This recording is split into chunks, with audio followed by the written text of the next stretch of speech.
Merci au comité d'organisation d'avoir retenu notre travail que nous avons mené à la Pitié-Salpêtrière pour évaluer la couverture vaccinale contre les papillomavirus chez les hommes ayant des relations sexuelles avec les hommes, initiant une PrEP contre le VIH dans notre centre de santé sexuelle. Donc, pour ceux qui ne connaissent pas la PrEP, c'est un moyen de prévention primaire puissant de l'infection à VIH avec une réduction du risque relatif dans les divers essais cliniques de plus de 85%, ce qui a valu une extension de l'AMM de la combinaison tenofovir disoproxyl emtricitabine à cette indication de PrEP en 2016 avec un remboursement à 100% par l'assurance maladie. La prescription de ce médicament s'intègre dans une approche combinée des IST avec le dépistage, le traitement des infections sexuellement transmissibles curables comme la syphilis, les infections à chlamydia ou à gonocoque, et également des mesures de prévention dont la vaccination, et des recommandations ont été émises en 2018 sur la vaccination des HSH, donc qui recommande de vacciner contre l'hépatite A, l'hépatite B et jusqu'à 26 ans révolus contre les papillomavirus. Tous ces vaccins sont pris en charge à 65% par l'assurance maladie, la part restante restant au complémentaire, sauf donc le vaccin contre les papillomavirus qui n'est plus remboursé à partir de 26 ans et l'ensemble de la charge financière est aux frais du patient, soit 115,84 € par dose, sachant qu'un schéma compte 3 doses. Néanmoins, nous savons que dans la population HSH européenne, il existe vraiment une réelle insuffisance vaccinale. Nous avons vu des épidémies d'hépatite A un peu partout en Europe dans les années 2010 et les cohortes européennes, notamment celle EMIS 2010 publiée il y a 2 ans, montraient une couverture vaccinale médiane en Europe contre l'hépatite B de 44-45%. Par ailleurs, si on regarde HPV sur lequel on a peu de données de prévalence vaccinale,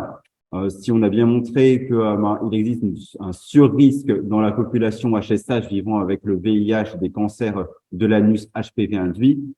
une étude publiée en 2021 dans CID montrait que les PrEPers avaient une prévalence et une incidence des HPV oncogènes similaires à la population HSH vivant avec le VIH et bien supérieure à des HSH ne prenant pas la PrEP.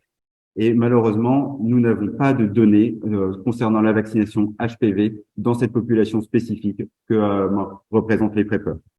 Aussi, les objectifs de notre étude étaient d'évaluer la couverture immunitaire contre l'hépatite A, l'hépatite B et les papillomavirus avant l'entrée dans le parcours PrEP, d'évaluer la cascade de soins vaccinales en évaluant tant la prescription médicale chez les sujets éligibles que le taux de prescription chez les sujets recevant une prescription médicale, et enfin de comprendre les motifs d'absence de vaccination contre HPV parmi les personnes qui avaient pourtant reçu une ordonnance en ce sens.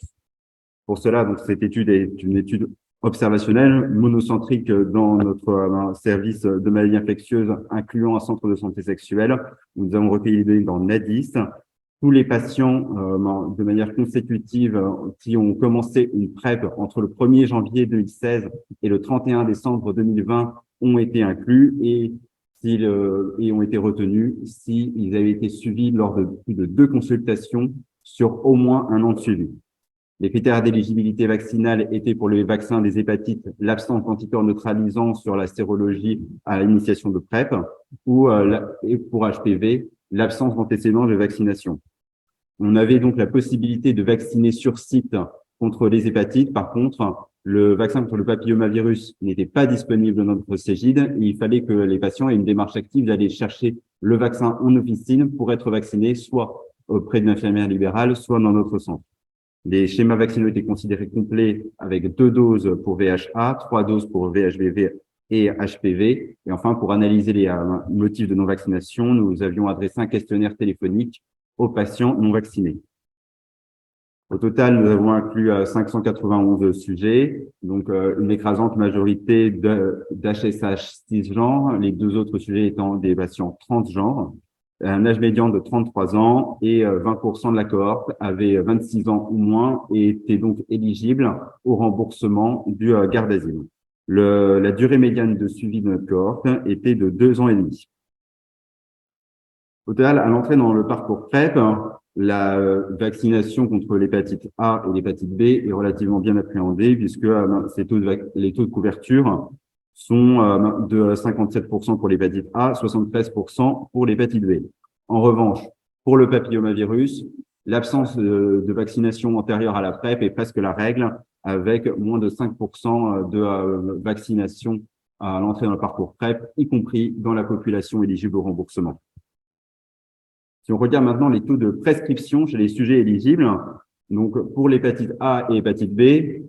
c'est très satisfaisant puisque plus de 85% des sujets éligibles se voient offrir une ordonnance de vaccin contre ces virus. En revanche, pour les papillomavirus, on est moins bon avec 26% de l'ensemble de nos prépeurs qui ont reçu une prescription médicale en ce sens et des taux qui restent statistiquement inférieurs, y compris dans la population éligible au remboursement, avec 40% seulement des sujets éligibles au remboursement qui reçoivent une ordonnance en ce sens, 23% parmi ceux qui ne sont pas couverts par l'assurance maladie. Enfin, si on regarde la réalisation du vaccin par le patient après la remise d'une ordonnance, hépatite A et hépatite B, il y a une très bonne prise du vaccin par les patients avec des taux de réalisation supérieurs à 85% encore une fois. Par contre, pour le papillomavirus, on est moins bon, c'est moins bien réalisé avec une réalisation de 55% en population générale,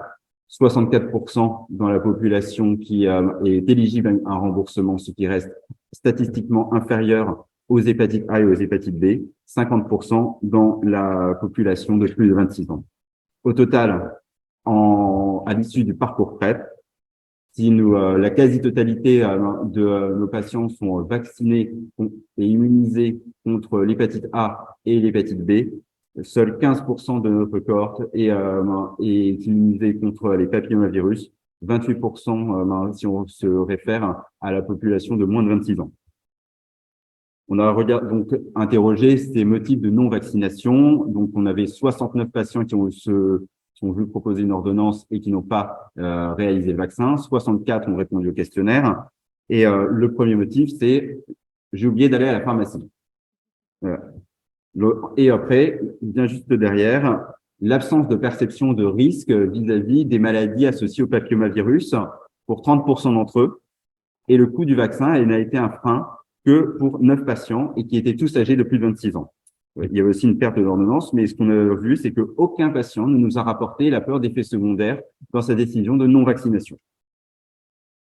Au total, nos données de vie réelle locale sont concordantes avec les chiffres qui avaient été publiés un peu plus tôt dans le mois par Paul Le Tierney dans Sexual Transmitted Disease, qui analysait le comportement vaccinal des sujets inclus dans la cohorte hypergay, avec une couverture à baseline et une adhésion vaccinale qui est semblable. Néanmoins, notre travail ramène un focus aussi sur HPV, où on voit une prescription qui est très insuffisante, y compris dans un centre de santé sexuelle où les praticiens doivent être alertés sur ces maladies, et aussi probablement d'implication et de perception du risque des patients vis-à-vis de ces maladies, et le poids financier reste finalement limité dans la décision de non-vaccination. Au total, si le parcours PrEP est une opportunité de rattrapage vaccinal, il est nécessaire de nous améliorer vis-à-vis des papillomavirus dans cette population qui est très à risque, tant sur la prescription que sur l'incitation à la réalisation par le patient. Il est donc important d'informer de manière continue les praticiens de ces centres, mais également nos prépeurs. Et